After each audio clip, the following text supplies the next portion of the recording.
नमस्कार, आप देख रहे हैं UP Kaushambi live 24 news. 25 lakh शिक्षकों पर टीईटी का संकट, आदेश वापस लेने की उठी मांग। सांसद पुष्पेंद्र सरोज ने किया समर्थन। कौशाम्बी, देश भर के करीब 25 लाख शिक्षकों पर टीईटी शिक्षक पात्रता परीक्षा अनिवार्य किए जाने के आदेश के विरोध में आवाज तेज हो गई है।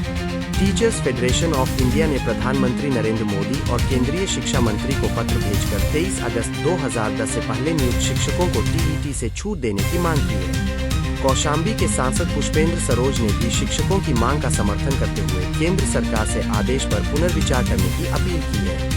फेडरेशन की ओर से भेजे गए पत्र में कहा गया है कि शिक्षा का अधिकार अधिनियम -2009 तथा वर्ष 2017 के संशोधन में पूर्व नियुक्त शिक्षकों के लिए टीईटी अनिवार्य करने का कोई प्रावधान नहीं है। संगठन का कहना है कि 29 मई 2026 को जारी आदेश के तहत 23 अगस्त 2010 से पहले नियुक्त लगभग 25 लाख शिक्षकों को 1 सितंबर 2028 तक टीईटी उत्तीर्ण करने का निर्देश दिया गया है, जो उनके साथ अन्याय है।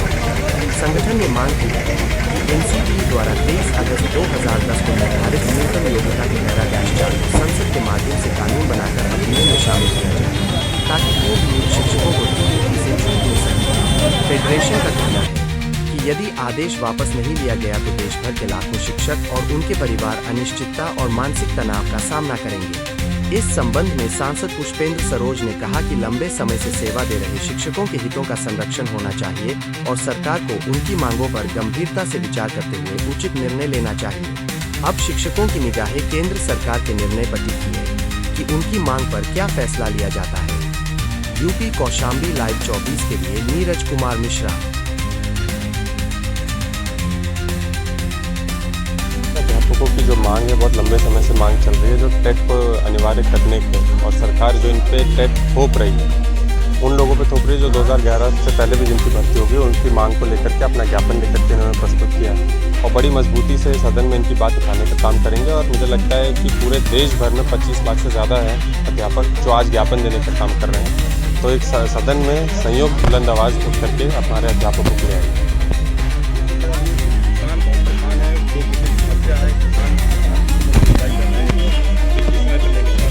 देखिए, किसानों की समस्या तो ऐसी होगी जैसे आप हवा का पानी नहीं, हवा से आप सांस लेते हैं हर दिन उठते हैं, तो किसानों की समस्या रहती है, लेकिन सरकार सुनने का काम नहीं कर रही। आज इस देश में कौन आंदोलन नहीं कर रहा। हमने देखा है कि दिल्ली में जंतर मंतर में बड़े पैमाने में किसान फिर से पहुँच रहे हैं, अपनी समस्याओं को लेकर पहुँच रहे हैं। वहाँ पे शिक्षक हैं, वहाँ पे स्टूडेंट्स हैं, वहाँ पे किसान हैं, वहाँ पे ऐसे कई लोग हैं जिनकी सरकार, राज्य सरकार हो या फिर केंद्र सरकार हो, आवाज़ नहीं उन तक पहुंच रही है, ना सुनने का काम कर रही है। तो यहाँ पे अगर जनपद की मैं बात करूँ तो यहाँ पे बड़े बड़े पदाधिकारी हैं, हमारे भारतीय जनता पार्टी जिनकी सरकार है, उनके लोग हैं, फिर भी हमारे किसानों को कोई लाभ नहीं पहुँच रहा है। तो अब इस सरकार से उग गई है, सब वर्ग, सब समाज उग गया है और आने वाले समय में इन सरकार को हटाने के लिए सब तैयार है। देखिए, मुझे लगता है कि अगर उनकी मृत्यु हो गई तो सरकार को बहुत बड़ी जवाबदेही पूरे 140 करोड़ की जनता को देनी पड़ेगी। सरकार, एक इंसान कितने दिन से अनशन पर बैठा है, आज 20 दिन हो जाएंगे, फिर भी अनशन पर बैठा है। हालत बहुत गंभीर है और वो सिर्फ अपने स्टूडेंट्स को, इस देश के भविष्य के लोगों की मांग लेकर के बैठा है, वाजिब मांग लेकर के बैठा है कि इस देश में 90 से ज़्यादा पेपर लीक क्यों हो गए, हमारे बच्चों को 20 से ज़्यादा बच्चों को अभी हाल ही में सुसाइड क्यों करना पड़ा। कहाँ है सरकार की जवाबदेही। एक अच्छे मजबूत लोकतंत्र में संवाद होता है, जवाबदेही होती है, लेकिन एक तानाशाह जो होता है उसका नतीजा हम आज देख रहे हैं जो जंतर मंतर में हो रहा है। तानाशाह ना बात सुनने की बात करता है, तानाशाह ना बात मानने की बात करता है और अपना मुंह भी घुमा करके उन लोगों पे नहीं देखता है। तो आज तानाशाही की सरकार है, इसी सरकार को उखाड़ करके फेंकने के लिए हम 20 तारीख को सब लोग वहाँ पे मौजूद रहेंगे।